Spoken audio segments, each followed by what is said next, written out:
नमस्कार दोस्तों, welcome to the classroom. मैं अमन तिवारी।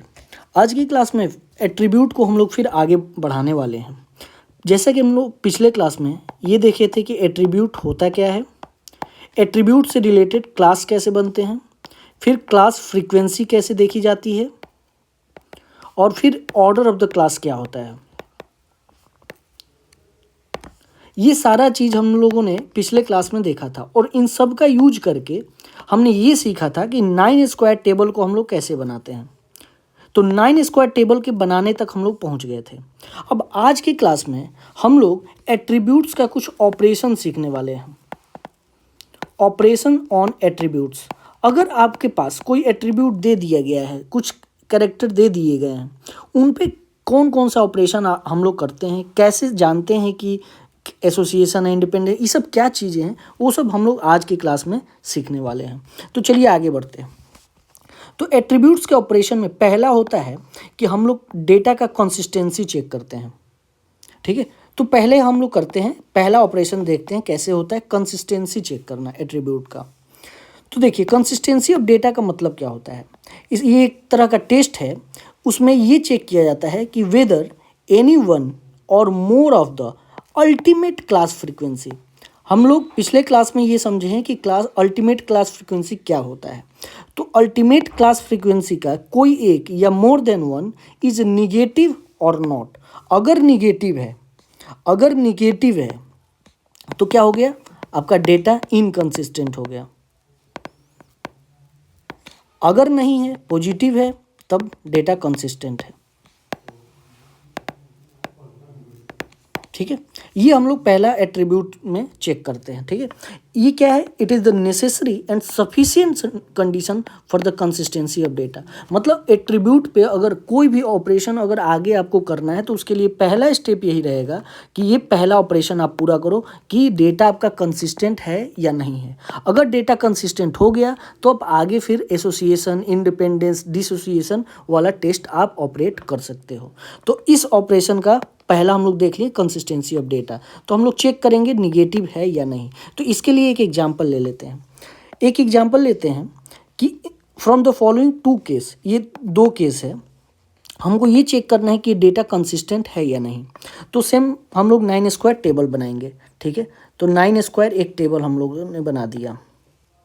ठीक है, और इसमें देखिए एट्रीब्यूट कौन कौन से, ए बी है, और अल्फ़ा, जब ए है तो उसका अपोजिट अल्फ़ा होगा, बी है तो उसका अपोजिट बीटा होगा।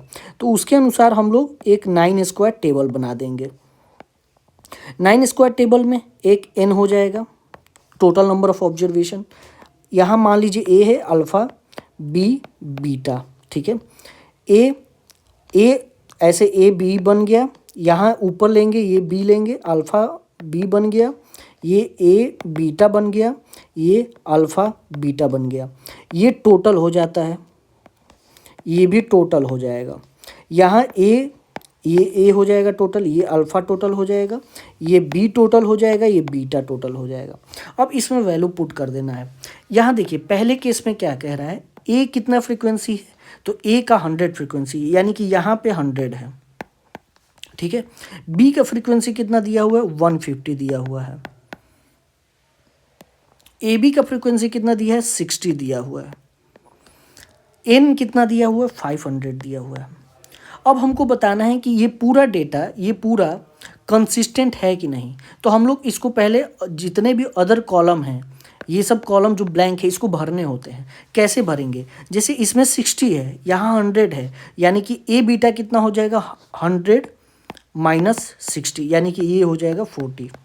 ठीक है, और देखिए ये 50 है, 500 है, ये 100 है, तो ये अल्फ़ा कितना हो जाएगा, 400 हो जाएगा। ठीक है, यहाँ देखिए ये 150 है, तो ये 500 है, ये कितना हो जाएगा, 350 हो जाएगा बीटा।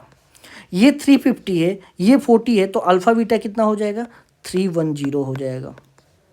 ठीक है, ये 60 है, ये 150 है, तो ये कितना हो जाएगा, 90 हो जाएगा। ठीक है, अब आप टोटल कैलकुलेट कर दीजिए, सब बराबर आ जाएंगे।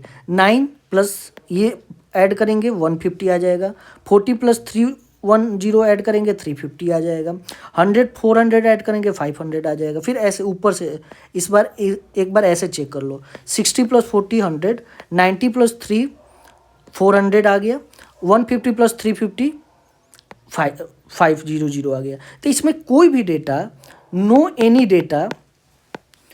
Any class is negative, that's why इसमें डेटा क्या है, कंसिस्टेंट है। ठीक है, तो ये पहला केस क्या हो गया, कंसिस्टेंट। अब दूसरा केस हम लोग सॉल्व करते हैं। तो दूसरे केस के लिए फिर हम लोग एक 9 स्क्वायर टेबल बना देंगे, और इसमें भी क्या देख रहे हैं, ए और अल्फा बीटा ही है, तो सेम उसी तरह ए अल्फा बी बीटा, ठीक है, ये हो जाएगा टोटल, ये हो जाएगा टोटल, ये एन। अब इसमें वैल्यू पुट करो, एन कितना दिया हुआ, 500 दिया हुआ है। ठीक है, ये क्या हो जाएगा, ए बी, ये हो जाएगा अल्फा बी, ये हो जाएगा ए बीटा, ये हो जाएगा अल्फा बीटा, ये हो जाएगा बी, ये हो जाएगा बीटा, ये हो जाएगा ए, ये अल्फा। अब वैल्यू पुट करो, इसमें 500 दिया हुआ है, ए बी 140 दिया हुआ, ये 140 दिया हुआ है, बी 150 दिया हुआ है, बी 150 दिया हुआ है, ए 100 दिया हुआ है, ए 100 दिया हुआ है। ठीक है, अब कैलकुलेट करो, ये 140 है, ये 100 है, यानी कि टोटल क्या है, कम है, ए भी ज़्यादा हो गया है, यानी कि ये वैल्यू कितना होगा, हमेशा ए क्या होता है, A is equal to A B plus A beta होगा। ठीक है, सेम उसी तरह अल्फ़ा क्या होगा, सेम, ये एक अलग कॉम्बिनेशन है, सेम उसी तरह alpha is equal to alpha B plus alpha beta होगा। इस तरह से कॉम्बिनेशन ये बनाए जाते हैं। तो जब ए 100 है, ए का वैल्यू 100 हो गया और ए बी का वैल्यू 140 दिया हुआ है, तो ए बीटा क्या हो जाएगा, 100 माइनस 140, यानी कि कितना हो जाएगा -40, यानी कि ये वैल्यू हो जाएगा -40। ठीक है, तब ये 100 आएगा। यहाँ क्या है, 100 है, ये टोटल, ये 400 कर देंगे तो टोटल 500 हो जाएगा। यहाँ 150 है तो ये 350 कर देंगे तो हो जाएगा। ठीक है, यहाँ देखिए -40 है और हमको लाना है 350 लाना है, तो फिर कितना ऐड करना पड़ेगा, तब हम लोग आएगा, यानी कि 390 करना पड़ेगा। तो ये पॉजिटिव है, 390 हो गया। यहाँ पे 140 है, ये कितना हो जाएगा, 10 कर देंगे तो आ जाएगा हमारा। ठीक है, तो अब आप मिला लीजिए, 140 + 10 150 हो गया, -40 + 390 350 हो गया, 100 + 400 500 हो गया। फिर इधर से देख लो, 140 - 40 100 हो गया, 10 + 390 400 हो गया, ये ऐड करेंगे तो 500 हो गया। मतलब इसमें हमारा क्या हो रहा है, एक क्लास, ये वाला क्लास जो है ये निगेटिव हो जा रहा है। तो कोई भी एक क्लास अगर निगेटिव हो गया, दिस मीन्स जो ये केस 2 है, केस 2 जो है वो क्या है, कंसिस्टेंट नहीं है, डेटा नॉट कंसिस्टेंट। ठीक है, और केस पहला क्या था, कंसिस्टेंट था। तो इस प्रकार से हम लोगों ने एट्रीब्यूट पे पहला ऑपरेशन करने सीखे कि कैसे हम लोग एट्रीब्यूट का कंसिस्टेंसी चेक करते हैं। आज के लिए बस इतना ही, फिर हम लोग नेक्स्ट क्लास में अब इंडिपेंडेंस टेस्ट, एसोसिएशन और डिसएसोसिएशन का टेस्ट सीखेंगे। Thank you.